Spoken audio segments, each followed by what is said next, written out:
Namaste and welcome to today's episode of interview.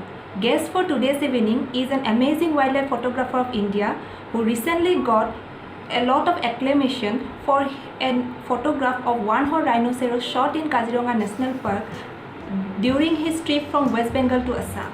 In order to explore the story behind this photograph, I have invited him to this studio.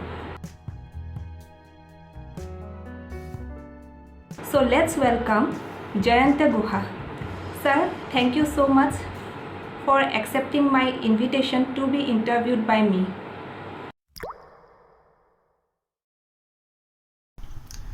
Thank you. It's my honor that you invited me. So it was my first visit in Kaziranga, and at the very first safari, I got this one-horned rhino, and that was a rainy day, and luckily I was only one in that national park. It was Burapahar range in Kaziranga. So after the rain started, we waited around 1 hour, and when the rain stopped, then we started our safari. And within half an hour, I found this rhino, and there are few jungle myna was playing with his back of the rhino, one-horned rhino. And the habitat of Kaziranga after the rain, it was like amazing. If you can see the shot, the behind the rhino, the color and the green and the blue is cast in that background, that was awesome. And the thing is that I have enhanced the color, the blue and green, a little bit to make it much better. So I didn't expect that this photo will be so popular within a few days. Some of the magazines asked me to feature that photo, but I am waiting. As per my knowledge, I just searched this on Instagram. As per my knowledge, this same rhino already featured in more than 30 to 40 Instagram accounts, and they are well known. That's what I found. And one magazine, I am not disclosing the name, so one magazine asked me for this rhino, and it will be published on that magazine soon. Sir, how did you get into wildlife photography? Well, I started my wildlife photography from last 2020 October. I am a newcomer in this field in wildlife. Actually, I was a mobile photographer, and I used to take landscape, street photography, portrait, something like that. But when I saw when I started using Instagram, I have seen that there are many photographers like Sudhi Sriram sir, Varun Aditya, Sajjan, Timan Mukherjee. Like their images inspired me, and that after that I bought the 7300 lens of Nikon, and I started shooting wildlife photography. And there are nearest water land in our area. It's called Purvasthali. I visited that land, and on this winter, on December and January, and I got some amazing shot. So after that, I thought that now it's time to start wildlife. And the main thing is wildlife is that you can you don't need to create a stage. Whatever you are getting, yes, it's natural.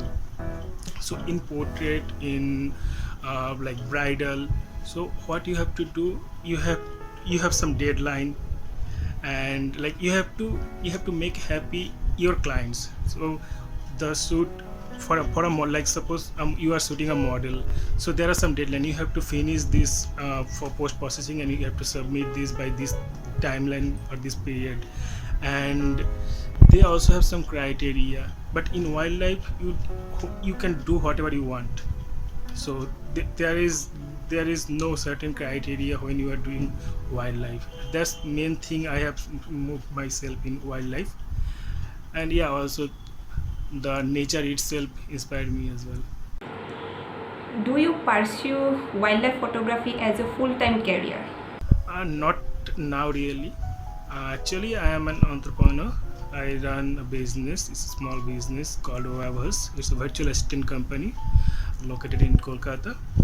So that's my main business. My source of income coming from that business. And I am a passionate photographer. But yeah, in next few years, I'm not sure how long it will take. So yeah, in future, I want to become a wildlife photographer, and it will be my profession only. Which camera do you use or which lens do you use mostly? Yeah. So I am using a Nikon D7500 and Nikon 18140 and 200-500. How do you, as a wildlife photographer, make sure that the bird or animal you want to shoot looks the way you want it to be? Thing is that, see, in wildlife, I don't predict before I shoot. I don't do that. So in whatever position, in whatever behavior they are doing, I just shoot. Yeah, but yeah, there are some like particular moment I always love, that the golden light. So at golden light, you can create some amazing creative shot, and the rim light effect you can create that. And what I love shoot is the low key. I really love to shoot low key images when it comes to wildlife. So I really love that, the low key. So to create a low key image, what you need a dark background, so that you can make the image low key. Any funny incident or challenges you would like to share with our audience from the field? Yeah, one experience I had in Kaziranga safari. So the rhino with his cub, he was crossing the path, and me and my guide in a gypsy, and we are only, it's in Burapahar range, we are only in the national park, and the rhino started chasing us, and it was around 10 to 15 meter distance. And like, I was like, we were so lucky that they didn't hit us. And I think I have shared this video on my Instagram reel and IGTV as well. So it was not funny, it was actually scary and adventurous moment. Any suggestions for the young aspirants in the field of wildlife photography? So first you have to love wildlife, and the second thing, you have to maintain the ethical aspect of wildlife photography. What people do, they use some unethical procedure to attract the wildlife, so don't do that. And the third thing is, focus on your framing, the composition. This is the main thing. The color, the light you can adjust later, but the framing is main thing. And instead of shooting just close up, try to show the habitat, like where the animal is staying, their habitat. What people love to see, where they're staying, what is the surrounding area. So if you just instead of shooting just close up of that animal, if you can shoot with the landscape or the habitat, that people like most. So which places do you like to explore for wildlife photography?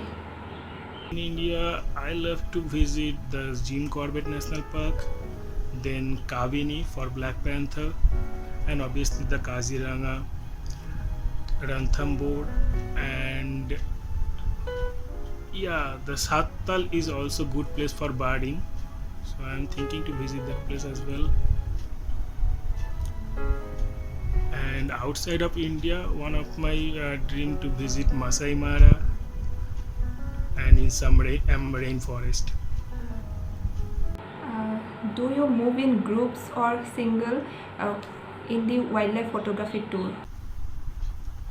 Okay, I prefer to visit wildlife photography tour like any safari single. Like so, I love solo safari. But yeah, in you have to also take care of the budget. So you don't have that much budget, you can't go solo. So in that case, you have to go or you have to visit the safari with a group, maybe 4 people or maybe 6 people. So you can manage the budget. Means you handle everything by yourself by not keeping any assistant to manage your camera tools. When I visited Kaziranga, so in Gypsy, uh, what we have done, we just removed the middle seat. So by doing that, I got some more spaces, and in that space, I put my camera and gears. So I don't need to carry. And when you are in safari, you don't need to carry like you can just you are always you are in Gypsy, so you can just put your gears and your lenses over there. Means how do you accept the technologies in modern day camera? Yeah, I started photography with my mobile, but yeah, in DSLR you are getting it's getting difficult, but as long as you are shooting with this DSLR, you will be much comfortable with it. And the modern day camera, yeah, some people say that the SLR and the DSLR, they compare themselves, and they said that nowadays photography is much easier than before. But the thing is that it's not like that. So when you have so much gadget and so much technology, you have to learn them how to use those technologies. So in that point of view, you have to be knowledgeable how to use them. How much post processing of images are important? It depends on person to person, it vary, but for me, post processing is really important, because when you are shooting a photograph on the field, at that time whatever your eyes are seeing, like you are watching, your camera can't get that, like the color, the light. And sometimes in wildlife you can't get the perfect movement, because the animal won't give a pose for you. So you have to be fast, and by doing that, so we have to work on that areas on post processing, like whatever you are seeing and whatever you are thinking that you want to make this image like that. So in post processing you can do that, like for composing position. So you can't use rules of third at the time of shooting.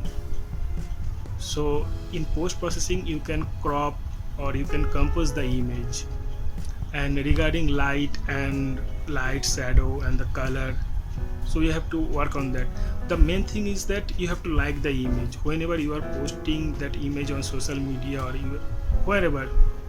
So our main motto is to so that people like my image.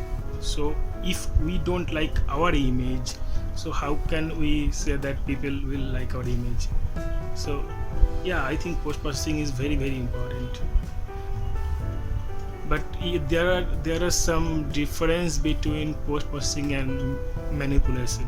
What some people do, some beginners do, they delete the background, they just and put another background, and like very high post processing they do, so that is not acceptable. So yeah, a little bit post processing is good. Okay, sir, we are to the end of this session. You have imparted a lot of valuable knowledge to our audience as well as me. Thank you so much. Many thanks to you for taking out some time for this interview. Thank you, it's my pleasure. Thank you, Pallavi. Viewers, If you like today's video, do comment in the comment section below. Also hit the like button. Make sure you have subscribed to my channel. Thank you so much for watching.